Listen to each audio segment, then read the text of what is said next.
जय मां कामाख्या कामाख्या तंत्र पे आपका स्वागत है मित्रों। मित्रों, आज की चर्चा नौकरी के ऊपर। दूसरे भाव का 10वें भाव का स्वामी और एकादश भाव का स्वामी का संबंध अगर छठे भाव से जातक हो तो जातक नौकरी करता है और सफलता भी प्राप्त करता है। मित्रों, पुनः बोलता हूं, समझें।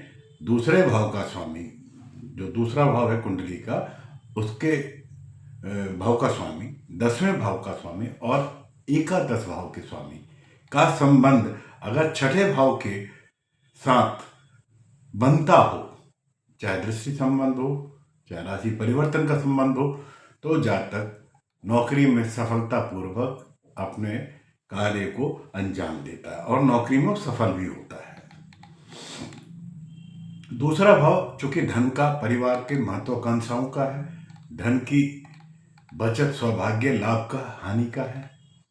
छठा भाव का जो है, जो स्वरूप है, नौकरी का और सेवा का होता है, रोग कष्ट का भी होता है। छठे भाव का कारक भाव शनि भी है। तो संबंध जो है छठे भाव का बलवान होना तथा अधिक ग्रहों की स्थिति नौकरी की संभावना को दर्शाती है। अगर उपरोक्त भावों के स्वामियों का संबंध छठे भाव से बनता है तो नौकरी की स्थिति की अधिक संभावनाएं को प्रबल करती है। 10वां भाव जो है पेशे, प्रसिद्धि, अधिकार, सम्मान, सफलता, कर्म और पिता का, सफलता का, पदोन्नति का, नौकरी का। 10वें भाव या एकादश का संबंध जब छठे भाव से हो तो जातक नौकरी करता है।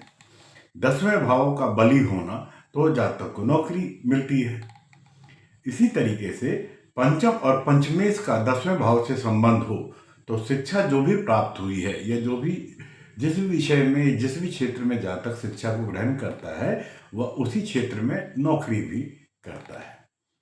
लग्नेश और लाभेश छठे भाव के स्वामी, लग्नेश और लाभेश का भाव का स्वामी गुरु चंद्रमा का बली होना या केंद्र त्रिकोण में स्थित होना नौकरी में भी सफलता दिलाता है। नौकरी के कारक ग्रहों का संबंध सूर्य और चंद्रमा से हो तो जातक सरकारी नौकरी को पाता है। 12वें भाव का स्वामी अर्थात 12वें भाव का स्वामी यदि 1, 2, 4, 5, 9 और 10वें भाव में स्थित हो तो नौकरी का प्रबल योग बनता है। 12वें भाव के स्वामी अर्थात 12 भाव का स्वामी यदि एक पहले भाव में, दूसरे भाव में, चौथे भाव में, 5वें, 9वें और 10वें भाव में स्थित हो तो नौकरी का प्रबल योग बनाता है। दशमेश और दशम भाव में स्थित हो तो ग्रह दशमांश कुंडली में चर राशि में स्थित हो तो जातक नौकरी को प्राप्त करता है और सफलता को पाता है। शनि कुंडली में बली होकर बुध को दृष्ट करता हो, बुध को देखता हो तो व्यक्ति नौकरी करता है। किसी भी कुंडली में मंगल, सूर्य, बुध, बृहस्पति, शनि दशम भाव व दशमेश हो तो इन सभी स्थितियों में जातक की पोजीशन जो होगी वो अच्छी होगी और उसी के अनुसार जातक को उच्च अधिकार प्राप्त नौकरी को पाता है या मिलता है।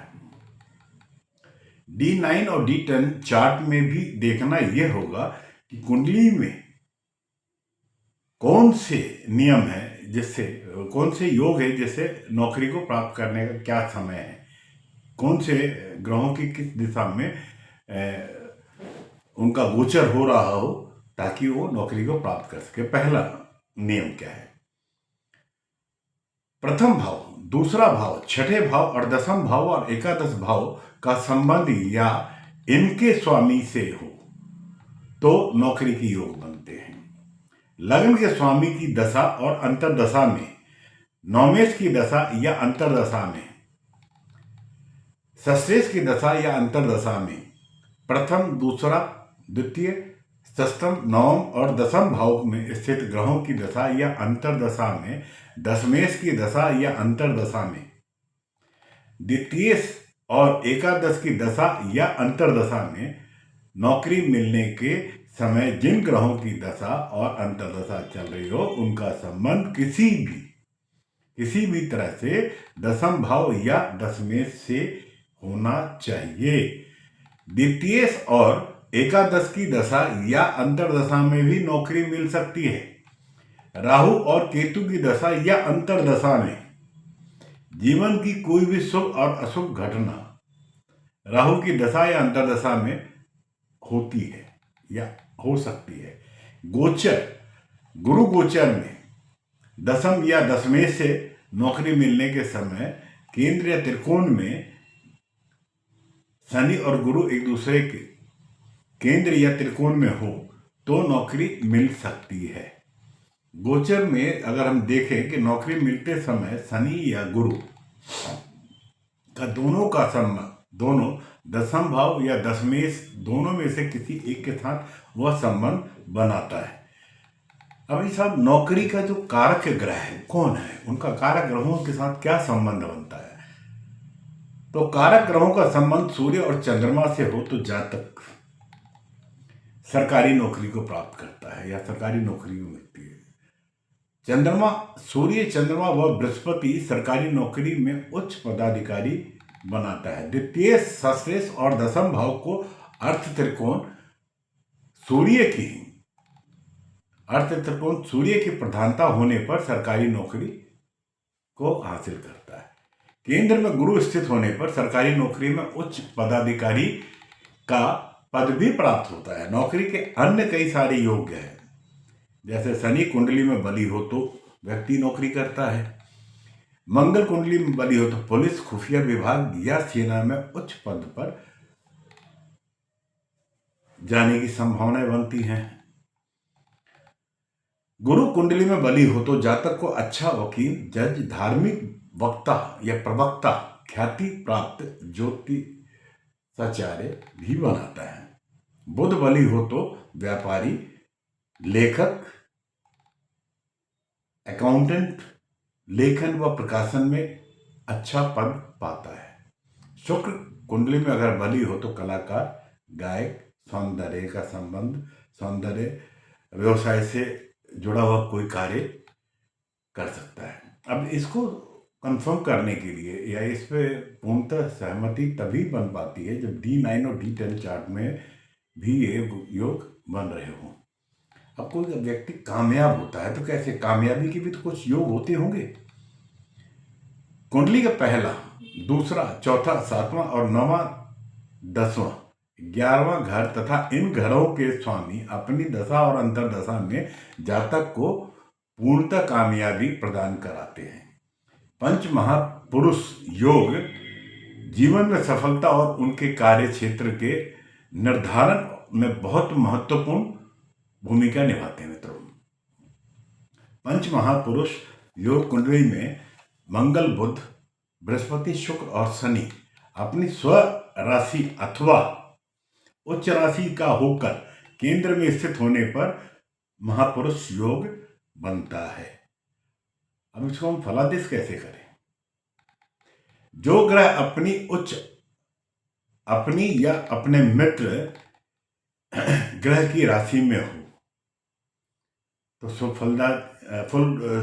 पूरा मतलब शुभता के साथ में हो, फल को प्रदान कराएगा। इसके विपरीत अगर नीच राशि में हो तो अपने शत्रु राशि में हो तो ग्रह अशुभ फल दायक होगा। मित्रों, जो ग्रह अपनी राशि पर दृष्टि डालता हो वह भी शुभ फल को देता है। जैसे सिंह राशि में सूर्य स्वयं बैठ के और अपनी 7वीं दृष्टि